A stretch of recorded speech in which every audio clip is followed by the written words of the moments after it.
Lidah Anda mencecap manis yang pekat, atau gurih yang mengalir lumer di langit-langit mulut, seolah materi fisik itu benar-benar hadir di ambang kesadaran yang remang, sebuah fenomena di mana batas antara realitas empiris dan dimensi astral melebur tak bersisa. Ini bukanlah sekadar bunga tidur yang menguap bersamaan dengan hembusan napas pertama di pagi hari, melainkan sebuah teater surrealisme sensorik yang diputar secara eksklusif oleh sutradara agung di dalam batok kepala Anda. Ketika Anda terbangun dengan sisa cecapan rasa yang masih membekas nyata hingga memicu produksi kelenjar saliva, otak Anda sesungguhnya baru saja memproses anomali neurologis dan spiritual yang teramat langka dalam perbendaharaan pengalaman manusia. Dalam keheningan malam yang absolut, ketidaksadaran Anda memanifestasikan sebuah perjamuan tanpa wujud jasmaniah, menghadirkan tekstur makanan, suhu hidangan, dan aroma rempah yang menipu indera perabaan serta penciuman secara mutlak. Realitas buatan ini memaksa kita untuk menatap langsung ke dalam rongga kekosongan jiwa paling dasar, tempat bersemayamnya arketip yang disebut sebagai sang yatim atau the orphan, sebuah entitas psikologis yang terus-menerus mencari pemeliharaan batin dan keutuhan diri di tengah realitas dunia modern yang kerap terasa mengasingkan, dingin, dan banal. Jiwa Anda sedang mengalami kelaparan ekstrim, bukan akan asupan karbohidrat atau protein yang bisa dibeli dengan lembaran mata uang, melainkan kehausan akan validasi ontologis, rasa aman yang primordial, serta kepemilikan teritorial atas eksistensi Anda sendiri. Anatomi mimpi ini berdiri di atas fondasi kerinduan purba yang belum terpuaskan oleh kehidupan siang yang mekanis.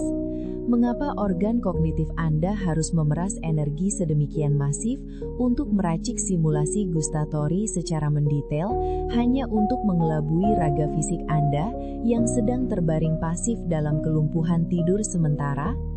Apakah kelaparan batin yang selama ini Anda tekan, Anda represi, dan Anda abaikan di bawah teriknya matahari siang, kini menuntut hak asasinya dengan cara merampas panggung indrawi di malam hari, menggugat kesadaran rasional Anda untuk segera memberi makan pada serpihan jiwa yang dibiarkan kerdil, terasing, dan kehausan akan makna di sudut tergelap pikiran? Kearifan kosmologi Nusantara telah merekam anomali indrawi ini selama ribuan siklus pergantian musim melalui metodologi observasi alamiah yang diwariskan secara turun-temurun.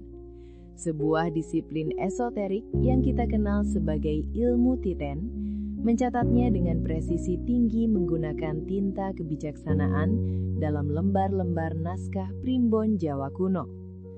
Fenomena mencecap hidangan transenden dengan sensasi fisik yang sangat berwujud ini tidak dikategorikan sebagai titio yani atau puspa tajem biasa, melainkan diklasifikasikan secara spesifik ke dalam strata tertinggi, yakni puspa tajem sejati, sebuah manifestasi mimpi yang membawa ketajaman firasat, sengaja dirancang oleh arsitek tak kasat mata,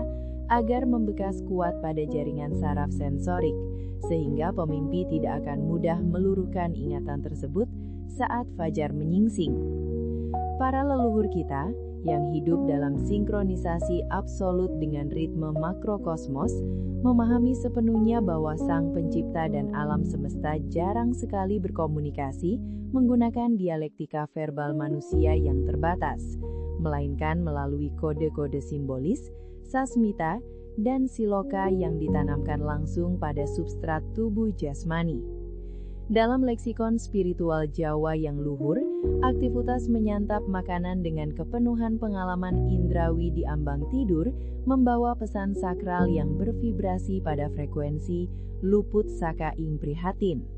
Sebuah proklamasi tak kasat mata namun menggelegar dalam diam, mengabarkan bahwa fase penderitaan, kesempitan jalan hidup, kebuntuan finansial atau siklus kesedihan menahun yang selama ini membelenggu dan merantai perputaran roda nasib Anda akan segera menemui titik kulminasi untuk kemudian hancur lebur. Tanda ini tidak pernah diturunkan sebagai ramalan nasib dangkal ala peramal jalanan untuk sekedar menina-bobokan kewaspadaan Anda terhadap tantangan hidup, melainkan hadir sebagai stempel validasi dari energi kosmik yang menegaskan bahwa hutang karma kesedihan Anda, puasa panjang Anda terhadap penderitaan batin, kini telah lunas terbayar oleh mata uang ketabahan yang Anda kumpulkan dalam diam. Sejarah spiritualitas kita mencatat dengan tinta emas bagaimana para raja, resi, dan kesatria di tanah Jawa rela melakukan ritus laku prihatin yang ekstrim, seperti puasa mutih, ngebleng, dan tapa brata berhari-hari di gua-gua lembab hanya demi memancing kedatangan visi puspa tajam semacam ini, menjadikannya penanda absolut bahwa upaya penyucian diri mereka telah menembus dinding tebal dimensi ilahi dan diterima oleh entitas agung. Saat Anda menerima hidangan gaib ini secara tiba-tiba tanpa perlu meminta melalui ritual yang menyiksa, semesta sesungguhnya sedang berinisiatif secara sepihak untuk menyuapkan porsi energi vital kehidupan secara langsung ke dalam kerongkongan suksma Anda, memastikan dengan sangat hati-hati bahwa benih-benih kebangkitan spiritual serta material telah ditanamkan dengan akurasi matematis di tengah lanskap tanah batin Anda yang sebelumnya retak dan gersang dihajar badai nestapa berkepanjangan. Membedah lapisan realitas ini menggunakan instrumen analitis psikologi kedalaman mahakarya Carl Gustav Jung, mimpi gustatori atau pengecapan indrawi tingkat tinggi adalah salah satu anomali kognitif paling langka dan kompleks dalam landscape kolektif unconscious manusia modern. Pikiran rasional kita telah berevolusi selama jutaan tahun untuk mahir mereproduksi proyeksi visual berupa gambar bergerak serta ilusi auditori di dalam ruang tidur. Namun, korteks cerebral membutuhkan kompilasi energi kognitif yang teramat masif dan melelahkan untuk memalsukan sensasi kimiawi buatan yang menstimulasi papila di permukaan lidah manusia. Terciptanya citra rasa yang sangat faktual ini bukanlah sebuah kebetulan acak dari sistem saraf yang sedang malfungsi, melainkan merupakan mekanisme pertahanan adaptif paling mutakhir dari arsitektur otak yang sedang melakukan pekerjaan psikologis maha berat, sebuah proses yang dalam tradisi analitis dikenal sebagai shadow work. Subjek anonim yang dihinggapi memori pengecapan ini di tengah malam sesungguhnya sedang terseret ke dalam proses yang krusial, yakni withdrawing projections, sebuah fase radikal di mana ego secara aktif mulai menarik kembali seluruh proyeksi emosional, kebencian, ketakutan, dan ekspektasi yang selama ini dilemparkan secara membabi buta ke dunia luar, untuk kemudian mulai menelan, mengunyah, serta mengasimilasi elemen-elemen asing dari ketidaksadarannya sendiri secara sadar. Makanan tak berwujud dalam teater mimpi tersebut adalah materialisasi dan representasi visual dari the shadow itu sendiri, sisi gelap kepribadian Anda, rentetan trauma masa lalu yang membusuk, atau bahkan potensi brilian yang tidak pernah diakui karena terbentur dogma sosial yang kini tidak lagi diusir mundur, melainkan disajikan di atas piring emas untuk dikonsumsi dan diintegrasikan secara permanen ke dalam struktur kepribadian inti. Friksi, kompetisi, dan konflik di dunia nyata yang terus-menerus menguras ketahanan mental, acap kali membanting pertahanan manusia hingga terpecah menjadi fragmen-fragmen kepribadian skizoid yang saling berseteru di bawah permukaan air kesadaran.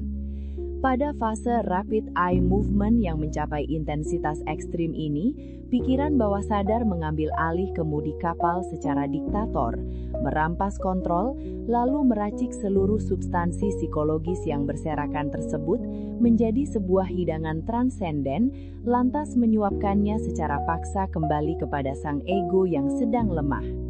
Tindakan ini adalah manifestasi paripurna dari sistem pencernaan psikologis di mana racun trauma ditelan habis untuk diinkubasi menjadi antibodi kebijaksanaan, sementara ketakutan eksistensial dikunyah hancur untuk disintesis menjadi bahan bakar keberanian murni, membentuk kembali arsitektur keutuhan diri yang tanpa cacat, atau yang dalam terma Jungian dideklarasikan sebagai proses final dari individuasi menuju manifestasi puncak sang diri sejati atau the self.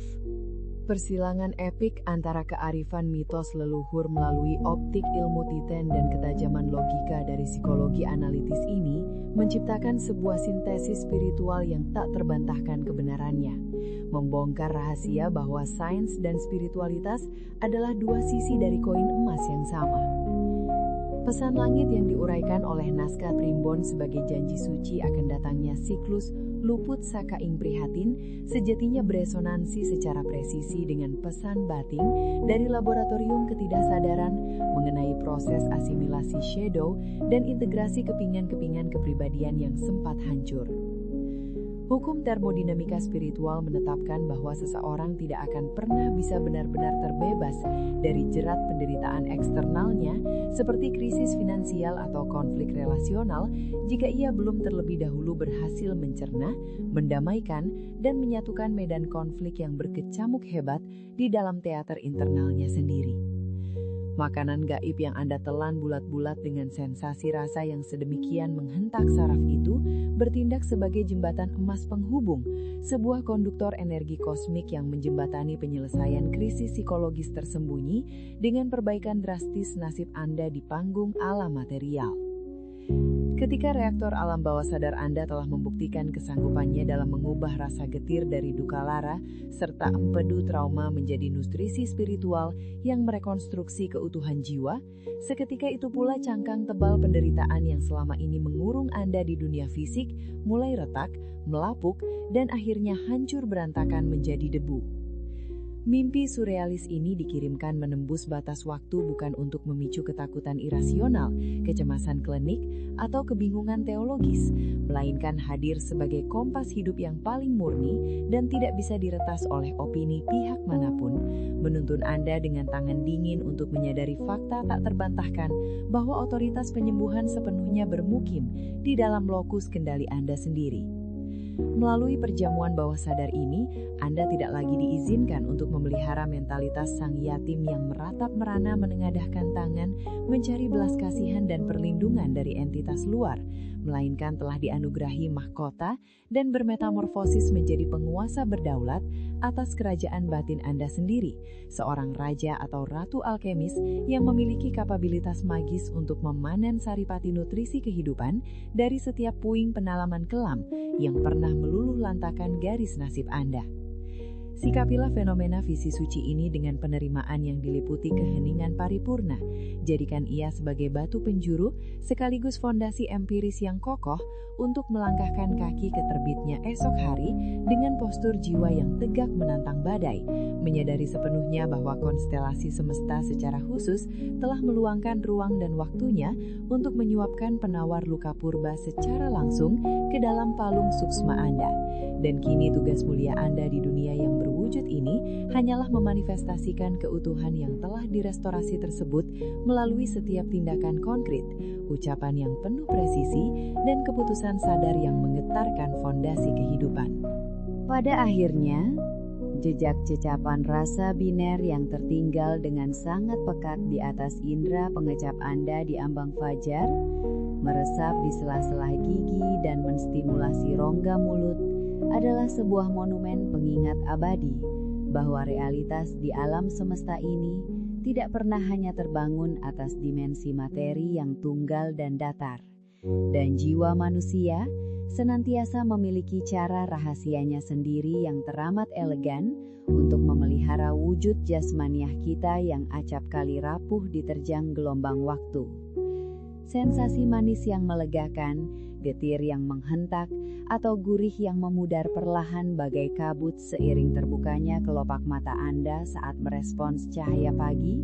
adalah bukti fisik yang tidak bisa dibantah dari sebuah perjalanan astral epik di mana Anda telah menuntaskan tugas menelan bayang ketakutan masa lalu dan sukses meregu kembali kekuatan primordial murni yang sempat tercuri oleh kejamnya friksi duniawi. Kini, izinkanlah konklusi dari pemahaman mendalam ini untuk mengendap perlahan membelah lapis-lapis kesadaran Anda, turun menyusuri kerongkongan batin laksana ampas seduhan teh kembang yang jatuh menyentuh dasar cangkir, menyisakan kejernihan mutlak pada air yang merona di atasnya. Tariklah nafas panjang yang amat dalam, hisap prana kehidupan hingga menembus diafragma, rasakan molekul udara segar mengisi setiap ruang hampa kelabu di dalam rongga dada Anda, lalu hembuskan perlahan segala sisa residu kebimbangan, kecemasan, dan sisa keputusasaan yang masih merayap lambat di ujung-ujung syaraf tulang belakang Anda. Resonansi suara ini perlahan-lahan akan segera memudar merendah, menjadi harmoni bisikan angin malam yang menyejukkan, melepaskan cengkramannya dari pendengaran Anda, mengantarkan Anda kembali pada pelukan keheningan ruang yang merestorasi dan menyembuhkan segala kelelahan eksistensial. Pejamkan kelopak mata Anda kembali perlahan-lahan. Jika durasi malam masih menyisakan tabir kelamnya, izinkan tubuh terlelap dalam ritme penyembuhan terdalam, atau tegakkan punggung dan melangkahlah membelah terang fajar pagi dengan sebuah keyakinan logis dan spiritual yang absolut bahwa di detik ini Anda tidak lagi kelaparan, tidak lagi terbuang menjadi yatim piatu di tengah hiruk-pikuk peradaban, dan tidak lagi diizinkan terjebak dalam pusaran prihatin yang membekukan darah, sebab jiwa Anda secara sah kini telah utuh, mengakar kuat, kenyang oleh nutrisi kosmik, dan bersiap penuh untuk merayakan tarian kehidupan yang sesungguhnya. Jangan lupa like dan subscribe channel ini. Sampai bertemu di mimpi selanjutnya.